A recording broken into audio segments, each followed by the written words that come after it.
Hola, buenos días a todos. Gracias a todos por comunicarse. Estamos ya en la última etapa del proyecto de los Ateneos del Hospital. Hoy tenemos la grata visita de los licenciados Dáquila Amalia y González Vanessa, que nos van a hablar de dos temas diferentes, temas muy interesantes. Bueno, esperemos que estén todos conectados ahí. Desde ya queremos agradecer a la coordinación del servicio, a la doctora Mónica Galeano, a la doctora Clara Anoni, que es nuestra jefa de servicio, a la líder del proyecto, Mariela Cabeza, a todos los chicos que están acá, que nos acompañan siempre, a nuestra promotora de publicidad, Susana González, también a todos los chicos del servicio que ellos mientras estamos acá están trabajando, colaborando con nosotros, por eso también nos movemos con mucha tranquilidad. También queremos agradecer al servicio de la Oficina de Comunicación a Distancia que hacen posible todo este proyecto. Bueno, le dejo para la charla y bueno, todo suyo chicas y empieza Amalia Dáquila con osteogénesis imperfecta. Muy bien, bueno, buenos días a todos. Bueno, quería aprovechar esta oportunidad que me han invitado y contarles un poco, dentro de mi práctica diaria, una patología en particular, que es esta osteogénesis imperfecta, que me llamó mucho la atención. No vemos un montonazo de casos, pero bueno, el hospital cuenta con casi 200 casos de esta patología. Tienen un tratamiento especial en la sala. Y bueno, quería contarles cómo lo hacemos en el día a día. Antes que nada, nosotros tenemos que conocer acabadamente de qué se trata esta patología. Bien, la osteogénesis imperfecta es una falla en la cantidad y la calidad de colágeno que componen los huesos, las articulaciones, los dientes y la esclerótica de los ojos. Todo esto va a generar que se produzcan todos estos elementos de una manera defectuosa, generando fragilidad ósea, baja densidad, lo que va a dar fracturas frecuentes. El diagnóstico lo podemos realizar antes del nacimiento a través de una ecografía a partir de la semana 20. En esa ecografía lo que vamos a poder observar van a ser fracturas intrauterinas o bien deformidades óseas. Después del nacimiento, el diagnóstico parte de un diagnóstico clínico, de una observación por parte del médico, análisis que se hacen a través de la parte molecular, donde se va a detectar el gen que está mutado, en este caso el que codifica para el colágeno tipo 1, y a través de las radiografías, que esa va a ser la parte que más nos va a interesar a nosotros, por supuesto, y ahora les voy a contar un poquito de esto. Las manifestaciones clínicas con las que van a venir los pacientes a nuestras salas van a ser, como les dije antes, las escleróticas azules, que bueno, comúnmente lo llamamos lo blanco del ojo, va a ser un poquitito azulados y por esta deficiencia en el colágeno tipo 1 que lo forma. Los dientes de estos pacientes van a ser de este color que se ve medio amarillento grisáceo, ¿sí? Van a también ser muy frágiles, se van a romper con facilidad. Los pacientes presentan también hiperlaxitud ligamentaria, ¿sí? O sea, tienen muchísima flexibilidad. Al correr de los años van perdiendo la audición, ¿sí? No todos, ahora vamos a ver bien en qué casos y en qué no. Y por lo general vienen con baja talla, ¿sí? Porque los huesos no se forman correctamente, se van arqueando, entonces van disminuyendo la altura que deben tener por promedio. Respecto a los signos radiológicos, que bueno, acá es donde nos vamos a centrar principalmente, lo que vamos a ver van a ser fracturas. Vamos a ver fracturas y deformidades. Eso va a ser lo principal. Vamos a ver también, como está en la flechita de la figura del medio, la consolidación de estas fracturas va a ser en forma de pochoclo, ¿sí? De este popcorn que se dice por el anglicismo. Vamos a tener también deformidades óseas que se van a dar a partir de la tensión que generan los músculos, que el hueso no va a tener la fuerza suficiente como para soportar y van a ir curvándolos. Después vamos a tener estos que también son característicos, que tenemos que saber que son propios de la osteogénesis imperfecta, el aplastamiento vertebral, si al no tener una estructura, los cuerpos vertebrales firme, el mismo peso del cuerpo las va a ir comprimiendo. otra de las características que es muy importante, que es un diagnóstico diferencial, son los huesos wormianos. Los huesos wormianos son huesos supernumerarios que se encuentran cercanos a las suturas del cráneo.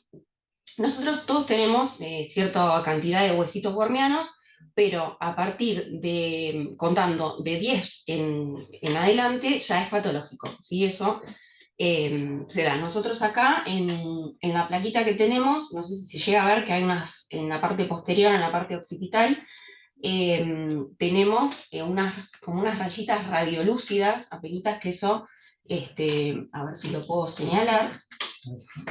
A ver, vamos con el puntero láser. Esta parte de acá, ¿sí? Vemos que hay como unas partes radiolúcidas acá que son lo que forma los huesos wormianos. Después, bueno, también vamos a tener escoliosis, ¿sí? En diferentes grados. El 10% de los pacientes tienen osteogénesis imperfecta leve. Perdón, en el 10% de los pacientes con osteogénesis imperfecta leve vamos a ver un grado de escoliosis. Mayor al 50% vamos a ver en pacientes con osteogénesis imperfecta severa, o sea, la mayoría de los pacientes van a tener un grado severo de escoliosis. Luego vamos a ver acá las costillas también de estos pacientes son muy finitas, ¿sí? Porque no se pueden formar, no pueden tener la robustez suficiente por esta deficiencia de colágeno. Bien, acá ya había marcado los huesitos wormianos como antes les dije. A ver. Segundito. Muy bien. Otra de las características que vamos a ver en los pacientes que ya están en tratamiento, ¿sí? Van a ser las líneas cebra. Las líneas cebra, ¿sí? Que son estas de acá, que siempre se ubican cercanos a la fisis, ¿sí? A la placa de crecimiento, como también se la conoce, que van a representar cada línea radiopaca, ¿sí? Va a representar un ciclo de tratamiento. Va a ser la detención del crecimiento, ¿sí? Y de la resorción ósea. Esto es lo que va a marcar cada una de las líneas. Esto lo vamos a ver muy marcado, como acá también en este húmero, o en este fémur, ¿sí? Van a ser los ciclos de tratamiento. Esto también lo podemos llegar a ver en pacientes sin la patología, que se llaman líneas de Harris, pero no tienen tantas cantidades, ¿sí? Que también son como los ciclos de crecimiento y detención del crecimiento de los pacientes, por eso se encuentra cerca de la fisis, ¿sí? De la placa de crecimiento. La clasificación, hay varias clasificaciones de esta patología, pero bueno, esta es la más sencilla, que es la que quise compartir con ustedes. Los grados son leve, moderado y severo. Vamos a ver las características de cada uno. La osteogénesis imperfecta leve puede ser totalmente imperceptible. Si el paciente no puede tener noticias de la patología a lo largo de toda su vida o alguna que otra fractura, así que se va a ver a través de la placa, vamos a ver una densidad ósea bastante reducida. La talla de estos pacientes suele ser normal, ya que no presentan deformidades o es muy poquitita la deformidad. Los dientes no se van a ver afectados, la audición sí, con el correr de los tiempos lo vamos a ver, y las escleróticas de los ojos también las podemos llegar a ver con un tinte un poquitito azulado. Bueno, por ejemplo son los pacientes, ¿sí? Que tienen osteogénesis imperfecta leve. Acá vemos una consolidación de fractura en forma de popcorn que se está recién formando. En la figura 2 vemos acá la deformidad ósea. Como vemos acá, y en todas se ve, hay una marcada baja de la densidad ósea, ¿sí? Está como muy radiolúcido la parte medular. Acá tenemos la fractura, que esto tranquilamente se puede confundir con una fractura común de cualquier niño, ¿no? Que son propensos a las fracturas porque juegan, saltan y demás. Y bueno, acá también tenemos la fractura, ¿sí? Que está con un yeso. Normal, acá no nos damos cuenta, salvo que el paciente, bueno, ya venga con fracturas frecuentes o no tan frecuentes, o que vengan con cierto grado de deformidad, ahí recién se hace el estudio molecular, donde se ve la parte genética. Acá tenemos también este paciente que también tiene un cierto grado de deformidad en sus fémures, ¿sí? Que esto también solamente se evidencia si el paciente se tiene que hacer una placa, si no, es muy leve, no se nota. Respecto a las moderadas, acá ya va cambiando la cuestión, la estatura suele ser baja. Quería mostrarle, bueno, acá el ejemplo de esta pacientita que su mamá me me permitió sacar la foto muy amablemente, que tenemos, bueno, que ella tiene muy baja estatura, ¿sí? Esta paciente tenía alrededor de 7 años más o menos, donde en estos casos ya vemos fracturas frecuentes, o sea, los vemos seguidos en el servicio, pueden tener deformidades, ya esto no es algo casual, sino que ya lo tienen deformidad de la columna vertebral, sus ojos también suelen tener este colorcito azulado, los dientes sí están afectados, podemos verlo ya que tiene este color amarillento o grisáceo, y como la pacientita acá vemos que utilizan dispositivos para desplazarse, ¿sí? Porque ya tienen las deformidades que no le permiten la deambulación correcta. Acá tenemos estos pacientes, ¿sí? Que como vemos también tienen la densidad ósea totalmente reducida, ¿sí? Tenemos las deformidades, esto se llama deformidad en antecorbatum de todo el miembro inferior, ¿sí? Tenemos acá una consolidación de una fractura, ¿sí? Ya este paciente vino con una fractura vieja, pero bueno, ya acá es un paciente que obviamente está diagnosticado.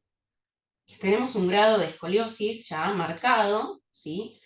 Y acá esta placa me pareció genial porque se ve la desorganización total que tiene la densidad ósea. O sea, tenemos como diferentes grados de densidad ósea en todo el húmero. Y acá, bueno, también tenemos en esta un pacientito con una fractura también, que se está empezando a consolidar. No sé si se ve ahí como unas líneas de Harris, que vemos ahí cerca de la fisis, y marcada obviamente también deformidad. Acá ya había señalado con las flechitas, pero les fui contando con el puntero. La osteogénesis imperfecta severa, esto ya es sumamente complicado, la calidad de vida está súper afectada, ahora les voy a contar un poquitito cómo viven día a día estos pacientes.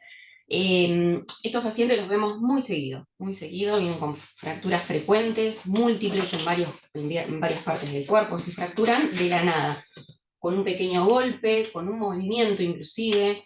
Las deformidades en estos pacientes son progresivas, o sea, cada vez va empeorando más. Sus dientes son también, tienen dentinogénesis imperfecta, también se les dificulta comer, masticar. Y estos pacientes ya los vemos con una piel muy finita, donde se traslucen los vasos. Obviamente van a tener una baja estatura por las fracturas frecuentes y las deformidades óseas que van a ser muy severas. Y estos pacientes pueden llegar a directamente no deambular, vienen o directamente en una silla de ruedas, que a veces vienen inclusive como un tanto acostados, ¿sí? Porque ya el mismo peso del cuerpo no les permite sostener, la misma fragilidad, perdón, de las vértebras no les permite soportar el peso del cuerpo, entonces estar en posición sentado ya les implicaría una fractura. Bien, les voy a mostrar un poquitito. Este es un paciente con osteogénesis imperfecta severa, donde vemos marcadamente deformidades muy severas. Tenemos acá en los miembros superiores la densidad ósea totalmente reducida. Acá también es importante que, bueno, ya de paso están las costillas, como vemos que son bastante finas, como mencioné anteriormente. Y este paciente es progresivo, ¿sí? Este pacientito en particular, acá tengo otras plaquitas para mostrarles, cómo fue evolucionando sus miembros superiores, bien, que como vemos acá en estas anteriores estaban deformados, pero en esto ya es un rulo, o sea, ya su húmero es un rulo. El posicionamiento, por supuesto, de estos pacientes, ahora igualmente les voy a contar en particular cómo trabajamos en la sala, es muy delicado, y este caso acá me interesó bastante porque acá tenemos esto que es la platispondilia, que vemos el aplastamiento que tenemos de las vértebras, como acá podemos ver. A ver un segundito porque veo como que se va oscureciendo la pantalla. Sí, no sé si ustedes lo no sé ven. qué- A ver. Ah, no, me pasa a mí nada más. Listo, no hay problema. Me aseguré que ustedes lo vean bien. Bueno, como ven acá, ¿sí? Está bien marcada el aplastamiento vertebral. Este es un caso que me pareció también terrible, obviamente. Es un paciente que hicimos la plaquita en la neo, ¿sí? Es un paciente que ya tenía antecedentes familiares de osteogénesis imperfecta y ya tenía fracturas intraútero. Acá lo tenemos, obviamente señalado con flechitas, pero también se los quiero mostrar a ustedes, donde ya la formación del hueso es totalmente, ya es deformada, ¿sí? Y ya tenemos fracturas, ¿sí? Que el paciente va a tener en las costillas, deformidades totalmente severas, y este paciente, la calidad de vida es muy mala. De hecho el pronóstico inclusive eh, es muy malo, ya que las mismas fracturas, inclusive de las costillas, pueden perforar los pulmones y causar la muerte. Pero bueno, esto es lo que suele pasar en los pacientes que ya tienen antecedentes familiares, y ya diagnosticado intraútero tiene una osteogénesis imperfecta de grado severo. Bueno, acá está una cuestión que es muy importante, que tengamos el diagnóstico diferencial, ¿sí? Porque, ¿qué pasa? Estos pacientes vienen con fracturas, los vemos seguido en la sala, que vienen con fracturas y demás. Entonces, nosotros ahí prestamos atención, porque también tenemos pacientes que vienen con maltrato infantil, ¿sí? Con traumatismos no accidentales, que obviamente también los vamos a ver seguido, pero no por una patología, sino por maltrato de los que lo cuidan. Entonces, las fracturas van a ser las pautas de alarma, ¿sí? Vamos a verlo seguido con fracturas más de lo habitual. O sea, todos los pacientes en edad, en la niñez, digamos, por lo general concurren a los servicios, ¿no? Con fracturas porque juegan, saltan, o sea, tienen diferentes tipos de fracturas según la edad. Entonces, ahí ya nos va a llamar la atención, al médico también le va a llamar la atención, va a hacer una anamnesis correspondiente con las preguntas, ¿no? De cómo se cayó y demás. Van a preguntar también los antecedentes familiares, y se va a hacer un diagnóstico también molecular, ¿sí? Si el paciente no da sospecha a que es por un traumatismo no accidental, bueno, el relato coincide y demás. Entonces, acá lo van a mandar a nuestro servicio, donde nosotros vamos a hacer una evaluación radiológica. Y no sé si recuerdan, como les mencioné antes, hay características muy marcadas de estos pacientes que los diagnosticamos enseguida, que son los huesos bormianos, ¿sí? El aplastamiento vertebral y la densidad ósea reducida, ¿sí? Con estas tres características nosotros vamos a hacer el diagnóstico diferencial y vamos a decir si es traumatismo no accidental o es osteogénesis imperfecta. Por ende, el protocolo con el que nosotros trabajamos en la sala va a ser cráneo, frente y perfil para determinar el tema de los huesitos bormianos, miembros superiores y miembros inferiores para evaluar la densidad ósea y las posibles deformidades que pueden estar o no. Y la columna frente y perfil completa, ¿sí? Para ver las posibles deformidades, o sea, el aplastamiento, perdón, la platispondilia llamado. Bien.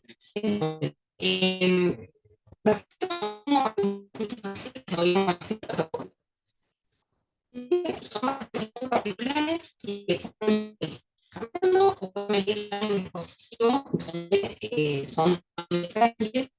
Nosotros fáciles estamos como están con dolor, ya saben una fractura, cómo fue, a qué situación consulta, y ahí, bueno, vamos viendo cómo vamos procediendo. Nosotros, como hacemos con todos los pacientes, también es muy importante explicar qué es lo que vamos a hacer, o sea, cuál es el posicionamiento que nosotros pretendemos realizar, que obviamente el posicionamiento no va a ser de libro, porque podemos manipularlo muy, muy poquito. Entonces vamos a explicar a los cuidadores. Los cuidadores van a tener un papel fundamental, porque ellos van a ser los que van a posicionar, ¿sí? Porque ellos conocen a los chicos, saben frente a qué movimiento pueden llegar a lesionarlos. Ellos van a tener como la batuta de todo esto, pero siempre le tenemos que explicar, ¿sí? Porque hay muchos pacientes que van viniendo las primeras veces y los tenemos que educar a los papás, a los cuidadores, de cómo se tienen que manejar en la sala. Bien, también lo que vamos a hacer nosotros en la mesa o donde estemos, vamos a despejar de todo objeto que el paciente se pueda chocar, que pueda rozarse y demás, precisamente para esto, para evitar el traumatismo que podemos llegar a causarlo nosotros. Por eso es que nosotros no podemos ni tirar del paciente, ni empujarlo, ni presionar, menos que menos doblar algún tipo de extremidad o de parte o cualquier parte del cuerpo. Nosotros vamos a movilizar lo mínimo e indispensable. como dijimos antes, los papás, los cuidadores van a ser quienes van a movilizarlo a través de la explicación que nosotros le vamos a dar, bien precisa y detallada. Los médicos que nosotros vamos a tener con estos pacientes, que también vamos a estar nosotros los radiólogos ayudando a en el tratamiento también en quirófano. Vamos a tener dos partes, el tratamiento de fracturas y la prevención y corrección de deformidades que, como les conté antes, pues suelen ser progresivas en los pacientes con osteogénesis imperfecta severa, o van a tener la deformidad que les va a impedir el correcto desplazamiento, nada, la vida en general, entonces eso lo podemos corregir a través de una cirugía. Bien, tenemos acá, por ejemplo, el ejemplo de una fractura sin desplazamiento, que esto es como cualquier otro paciente, no hay nada diferente. ¿Sí? Tenemos acá una fractura en la cual el paciente va a tener un yeso con una valva, pero en este caso va a ser muy liviana, no va a ser como en los otros pacientes, necesitamos que sea livianita para que el paciente no se retraumatice, y el tiempo de la inmovilización va a ser lo más corto posible. ¿Por qué? Porque cuando el paciente con osteogénesis está sin movimiento, la densidad ósea baja aún más. Entonces nosotros lo que no queremos es que su densidad ósea baje, porque esto nos va a producir más fracturas en el futuro. En las fracturas con desplazamiento también, como cualquier otro paciente, lo vamos a reducir la fractura, ¿sí? Como vemos acá tenemos el paciente que se redujo la fractura, pero no se logra consolidar. Entonces nos vamos a quirófano y vamos a colocar un enclavijado, ¿sí? Como vemos acá. Ustedes dicen, bueno, ¿por qué no una placa y, o algún otro tipo de enclavijado? ¿Por qué no una placa como se hace con otras fracturas? Precisamente porque el tema de la densidad ósea, como está tan reducida, nos va a impedir que el hueso consolide correctamente. Entonces tenemos que colocar un dispositivo que sea intramedular, que abarque muchísima cantidad del hueso y así ser más fuerte y no volver a refracturarse. Entonces, acá tenemos ya el paciente operado, ¿sí? Con la clavija y el yeso, que como dijimos tiene que ser liviano y por poco tiempo. Bien.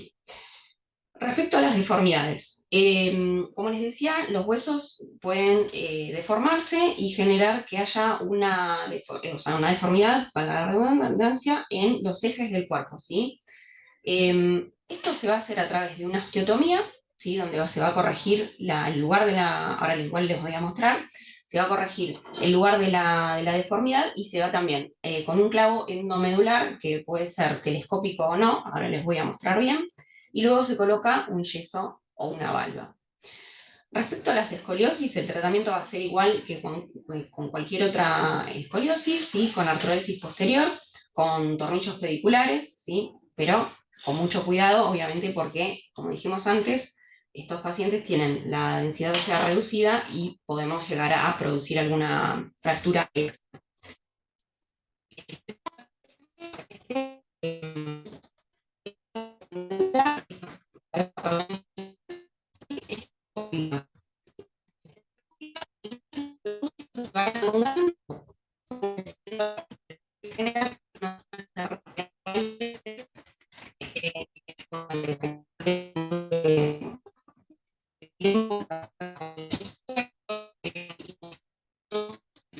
Reducir esto, nosotros lo que reducimos es que se siga reduciendo la densidad ósea. Entonces, al tener esto, no se reopera, el chico puede empezar a caminar, no hay ningún problema. Esto es específico para la osteogénesis imperfecta. Esto se llama, es un clavo faciar dual, lo pueden buscar en internet si quieren y ahí se explica bien cómo es todo el proceso de la cirugía, pero bueno, acá no nos da el tiempo, pero es súper interesante. Bien, entonces, esto por un lado. Y el tratamiento de las escoliosis, como les decía, ¿sí? Es una artrodesis posterior, como cualquier otra cirugía de columna, y lo que también generamos con esto es que también no se siga deformando la columna y también que no se siga aplastando, que eso nos puede traer consecuencias tremendas sobre la médula espinal.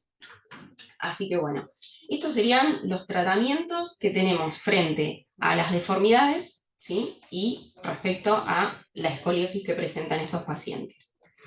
Como para ir cerrando, nosotros lo que nos tenemos que quedar con todo esto es que siempre tenemos que conocer bien la patología, tenemos que saber de dónde viene, cuáles son las características, cómo tenemos que cuidar al paciente, cómo tenemos que explicarle a los papás a través de una comunicación asertiva, ¿sí? También repreguntando si ellos entendieron. Eh,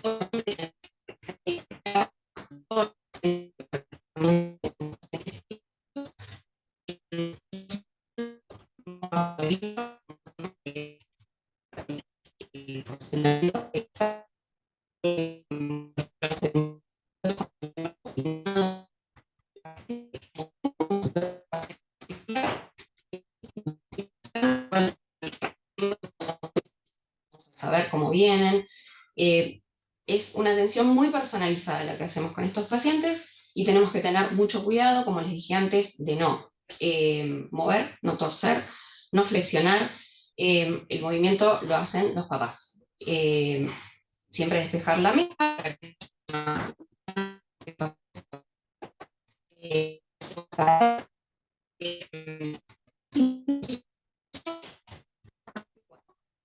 eh,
Ahí está, ahora sí.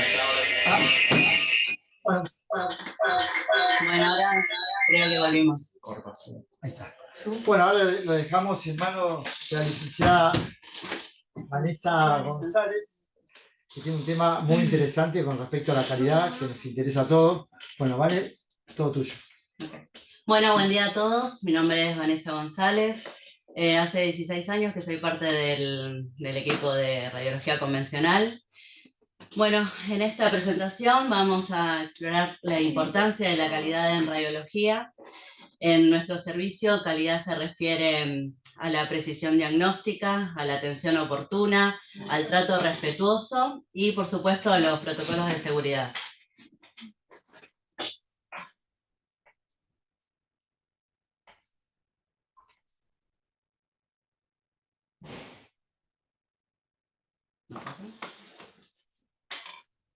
Ahí bien. Bueno, nuestro objetivo es una imagen de calidad para que el diagnóstico sea rápido y seguro, con imágenes claras, imágenes precisas que permitan un diagnóstico confiable, siempre minimizando la dosis para proteger a los pacientes y, por supuesto, a todo el entorno. ¿Eh? No, sí. Bueno, una adecuada calidad radiográfica contribuye a diagnósticos acertados, oportunos, lo que repercute directamente en la efectividad del tratamiento. Imágenes de baja calidad pueden retrasar o dificultar el manejo clínico, afectando directamente la salud del paciente.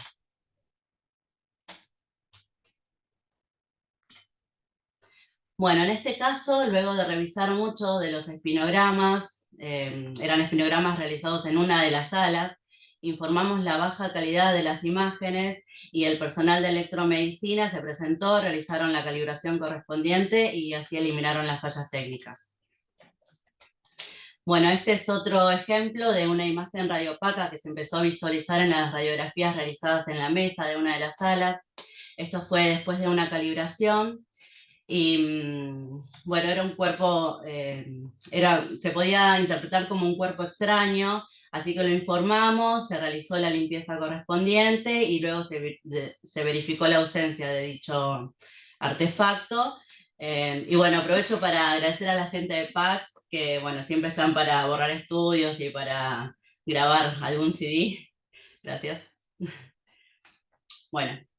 Nosotros como servicio enfrentamos el gran desafío de la cooperación limitada de los pacientes pediátricos y bueno, muchos de los estudiantes y de los veedores que llegan al servicio se imaginan que nuestro método de sujeción es algo parecido a esto, pero la verdad es que estamos muy lejos de lo que se puede ver en esta foto.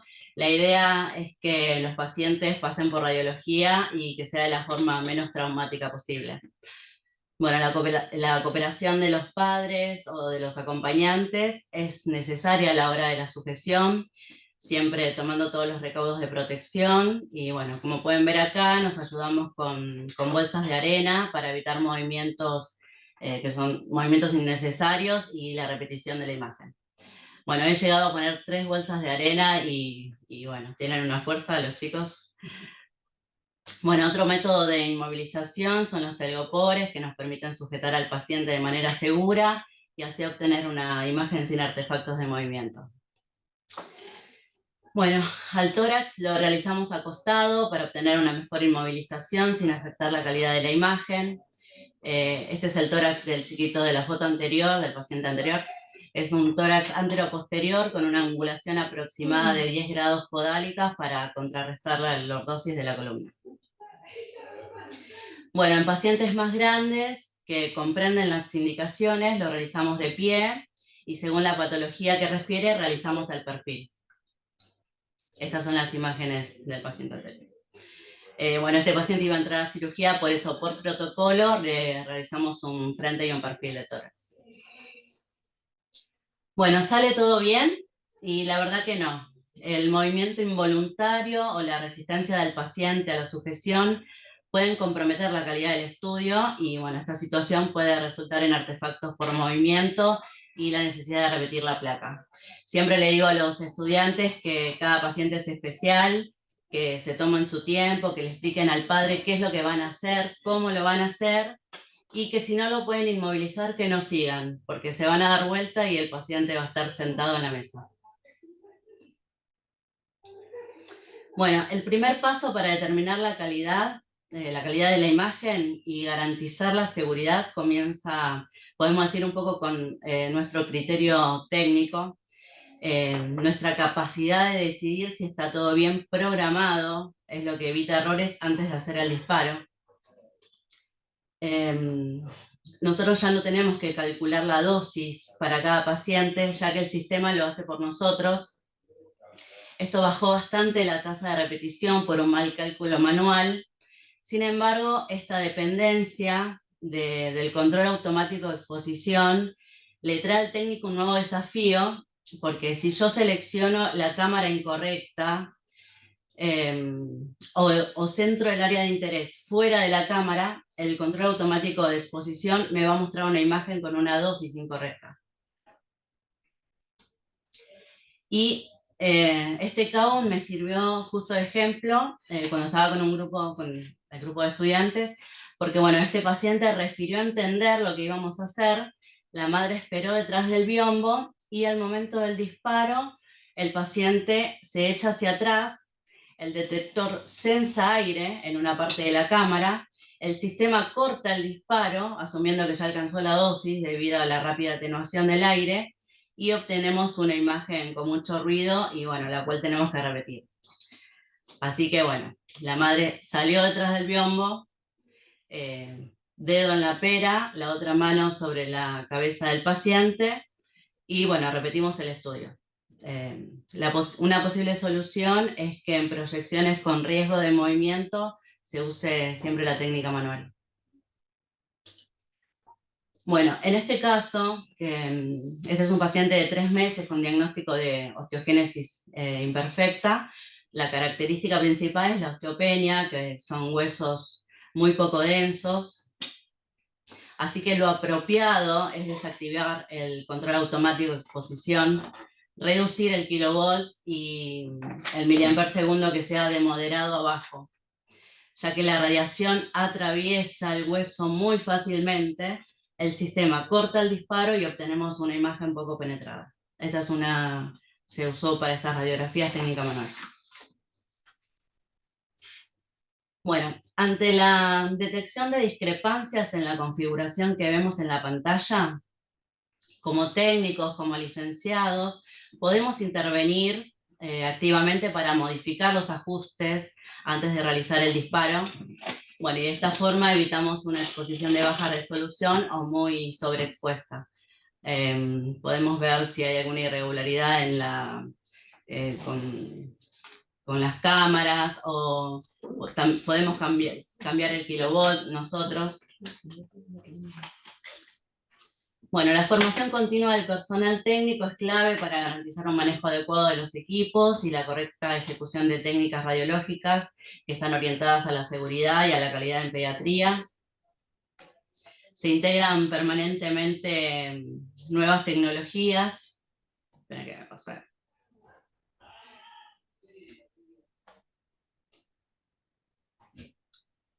Y a la vez trabajamos en protocolos que mejoran la obtención de las imágenes, que mejoran el procesamiento, siempre contribuyendo a una mejora constante del servicio.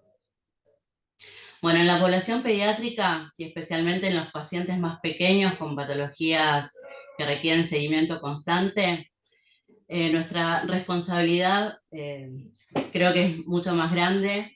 La radiación ionizante no tiene efecto umbral, y el principio ALARA nos recuerda que debemos reducir las dosis al máximo posible.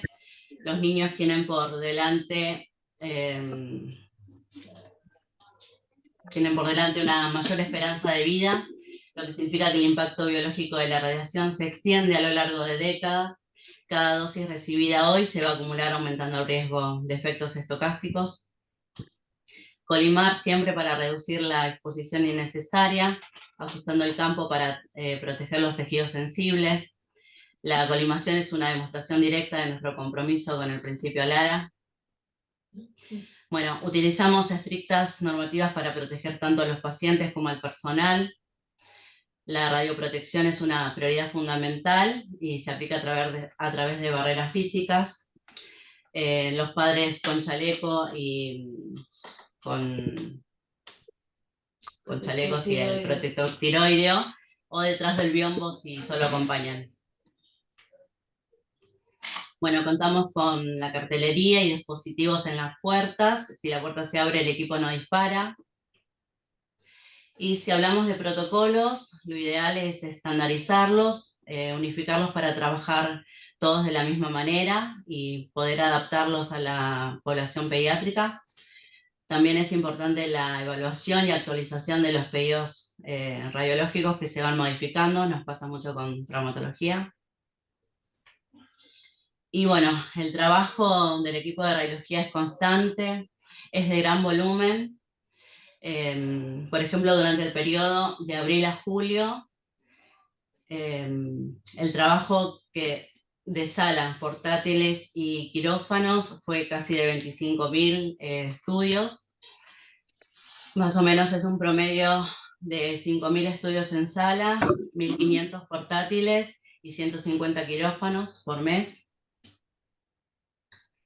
Durante el año 2024, el servicio registró un total de 70.791 prestaciones entre sala, quirófano y portátiles. Es un promedio, bueno, de 6.000 estudios en sala, bueno, lo que dije anteriormente. Y este año tenemos de enero a septiembre un total de 53.244 estudios, prestaciones. Bueno, para ir finalizando, en nuestra práctica cotidiana atendemos pacientes con múltiples patologías, condiciones clínicas que hacen que las imágenes radiológicas disten mucho de los ejemplos ideales que vemos en los libros. Estas imágenes reflejan la complejidad real del paciente, donde la calidad del servicio no solo depende de la tecnología, sino también de la capacidad del equipo para interpretar hallazgos en contextos clínicos desafiantes.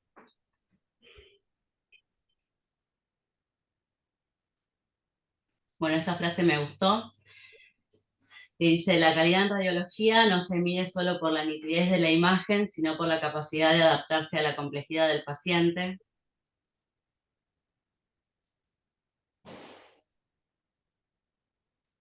Bueno, muchas gracias por su atención, gracias a todos y bueno, saludos.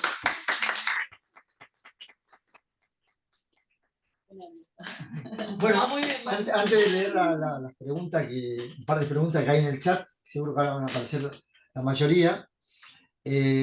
Ama, ¿querés agregar algo más de la charla? Algo que... No, por lo que estuve leyendo, como que se cortó en varias oportunidades, decía como que hacer una especie de resumen. Yo creo que para resumir, nosotros lo que tenemos que tener siempre en cuenta, no con esta patología, sino con cualquiera, es conocerla, es saber el origen, que en este caso es algo genético, que creo habían hecho una preguntita si era idiopático. Es genético, es por herencia, saber de qué se trata siempre. Después, bueno, tener siempre en cuenta el diagnóstico diferencial entre un traumatismo no accidental y una osteogénesis imperfecta, porque en ambos casos los pacientes vienen con fracturas frecuentes. Entonces, por esto es importante tener en cuenta que los pacientes con osteogénesis imperfecta van a tener huesos bormianos, aplastamiento vertebral, y con esas características nosotros vamos a hacer el diagnóstico respecto a si es un traumatismo no accidental o no.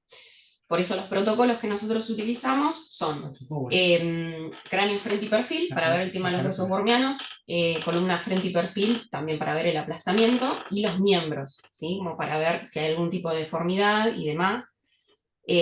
Básicamente es eso. También tenemos que, respecto al movimiento de estos pacientes, al posicionamiento, lo que tenemos que tener siempre en cuenta es que no debemos ni tirar, ni empujar, ni doblar, flexionar, nada de eso. Principalmente los posicionamientos los hacen los padres, por eso nosotros tenemos que explicarlo acadadamente, verificar que el cuidador lo haya comprendido bien. Obviamente utilizar a Lara, como lo usamos en todos los pacientes pediátricos sobre todo. Básicamente es eso. De todas formas, si alguien tiene una consulta o demás, tengo acá mi mail, a ver si lo puedo pasar rápido, que está al final. A ver. Una cosa que podemos agregar para aquellos que por ahí Ahí estamos. para aquellos que por ahí no tienen la complejidad que tenemos nosotros, ¿no?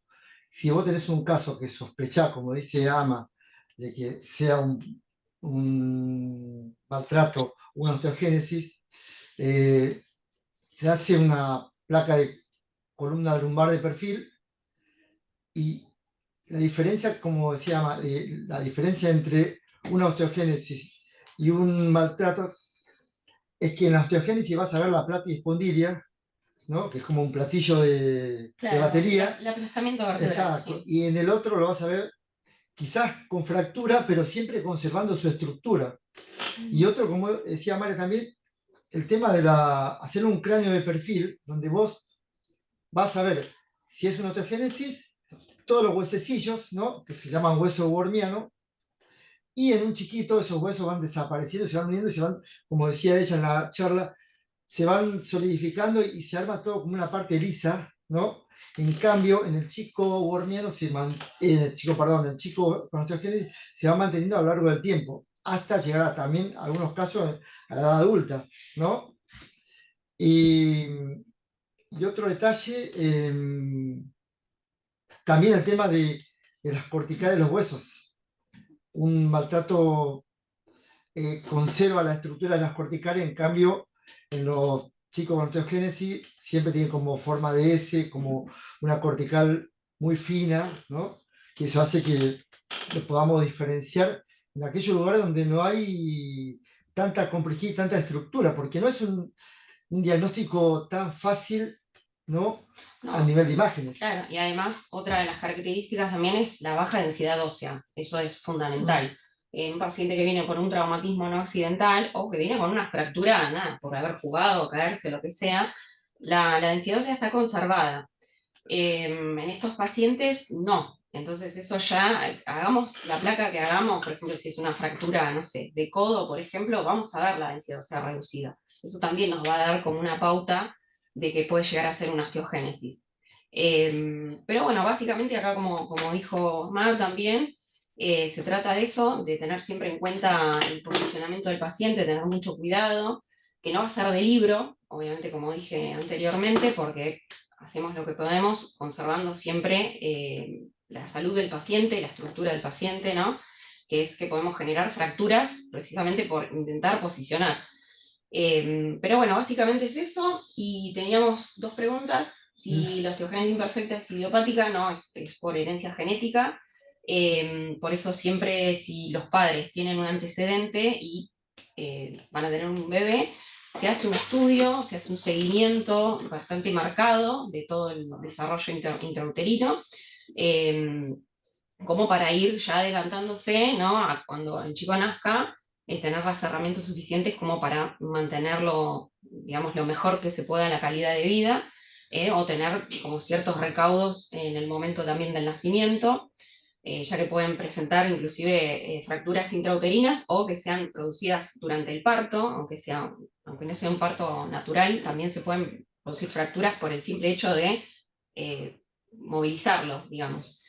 Bueno, eso por un lado, y si los papás, si también intervienen los médicos en el posicionamiento, bueno, la verdad es que no, la verdad es que nosotros tenemos que estar capacitados, nosotros nos formamos respecto a esto, sabemos cuáles son los recaudos que tenemos que tener, qué es lo que podemos lograr, qué es lo que no podemos lograr. Por lo general también los papás cuando ya vienen de una larga data del diagnóstico saben perfectamente cómo movilizarlos, los mismos papás vienen con almohaditas, con diferentes dispositivos como para que la movilización sea lo menos traumática posible, pero no, los médicos no vienen a posicionar, así que bueno, eso por un lado. Y después no sé si había otro más. No, era eso solo. No, eso solito. Bueno, igual. Mori, que tu especialidad es músculo esquelético, así que aprovechemos que estás. Una de las cosas que este hospital hace es hacer una evaluación en conjunto.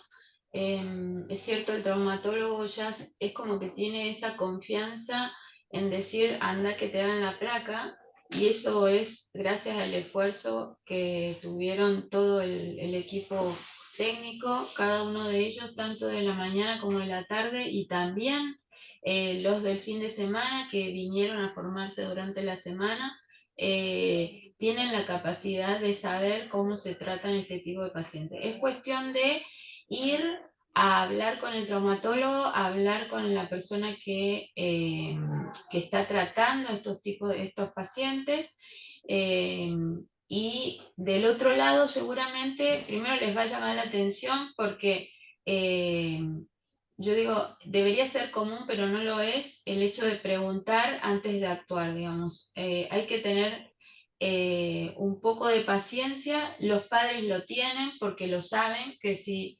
es rápido el proceso de la toma de imagen, seguramente el chico va a sufrir alguna lesión, con lo cual hay que tener paciencia con estos pacientes, la misma paciencia para preguntar qué es lo que quieren ver, y como dijeron los chicos, lo importante es que en estos casos no va a haber una perfecta posición de la placa, pero sí una excelente valoración de la imagen que necesita el médico para el tratamiento.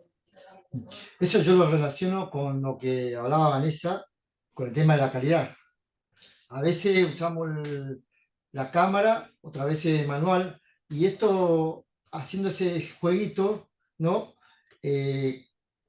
A veces se recomienda en manual, en algunos casos de osteogénesis. ¿Por qué? Porque son huesos muy sensibles y a veces cualquier cosita que altere la calidad, ¿no? Altera también el diagnóstico y las microfracturas, que son muy difíciles de observar en algunos pacientes. No sé. Quiero agregar una cosa con respecto al área de Vanessa y Cristina, que obviamente que detrás de ellas hay todo un grupo que está trabajando, y se invita a más gente que colabore, porque la verdad que tanto calidad como estadística nos ha posibilitado, digamos, Vanessa logró en un poquito de tiempo mostrar con pequeñas cosas las grandes revoluciones que uno tiene. O sea, imagínense esa imagen que parecía un cuerpo extraño, que lo hemos informado al principio y que esto generó que el paciente tenga que venir de nuevo, que digamos una consecuencia tanto en el paciente como en el médico que está tratando, como en el tiempo. O sea, nosotros cada vez que damos una imagen y un probable diagnóstico, después del otro lado hay todo un inconveniente, que si ese no es el diagnóstico, imagínense la pérdida, el tiempo, la desesperación de un papá que dice qué es lo que tiene mi hijo, y sin embargo, gracias al trabajo de calidad, diciendo, miren, esto me parece que no es, vamos a hablar con el PACS, vamos a hablar con la gente del servicio técnico, digamos, que permanentemente están colaborándonos, buscando mejorar la imagen. Se logró, digamos, se revirtió todo eso, y el resto de los pacientes, nada, ni se enteran. Pero esto es gracias a este trabajo. Digamos, así que yo soy una convencida de que calidad en radiología tiene que estar. ¿Por qué? Porque esto al final del día, todos los días, y por lo tanto a partir de ahora, hace que la calidad del diagnóstico sea mejor para los pacientes. Joaquín, vos habías hablado un tema, me acuerdo de la TNA, de los chiquitos con maltrato, ¿no? Sí. Y no sé qué opinión tenés sobre relacionado con la osteogénesis. En primer lugar, muchas veces cuando no se conoce, no se tiene conocimiento de si hubo un maltrato o si es una osteogénesis, digamos, es uno de los diagnósticos diferenciales, ¿no?, que hay que hacer. Entonces, para eso nosotros elaboramos unos protocolos muy minuciosos, justamente para que después los médicos radiólogos puedan determinar digamos, el causal de fracturas, del estado de la densidad ósea, puedan hacer una evaluación integral, ¿no? También como dijo la doctora Mónica Galeano, con el resto del equipo. Entonces, va a colación porque muchas veces generalmente hay que hacer ese diagnóstico. Cuando no, por ejemplo, los padres o el acompañante oculta alguna información, o bueno, ese chico por ahí está en una situación de vulnerabilidad. Entonces es muy importante poder acompañar con las imágenes y estos protocolos que nos ayudan justamente a poder determinarlo. Así que está muy bueno, muy bueno. Las dos, excelente. Nos gustó mucho. Cris, ¿querés agregar algo? Porque eso de calidad también como Vanessa. No, lo que dijo la autora, que todo es importante, ¿no? El granito de arena de cada uno, tratando de buscar lo mejor para el servicio. Es un trabajo muy complejo el nuestro. Sabemos de qué tipo de pacientes, uno que tiene como Osmar 30 y pico de años acá adentro, sabemos la lucha que es. No es juzgar el trabajo cuando sale mal, sino es tratar de buscar la excelencia del hospital, ¿no? Que se merece.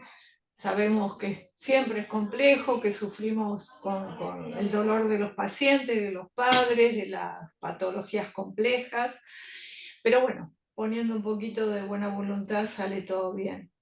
Creo que es eso. Bueno, ¿alguien quiere agregar más?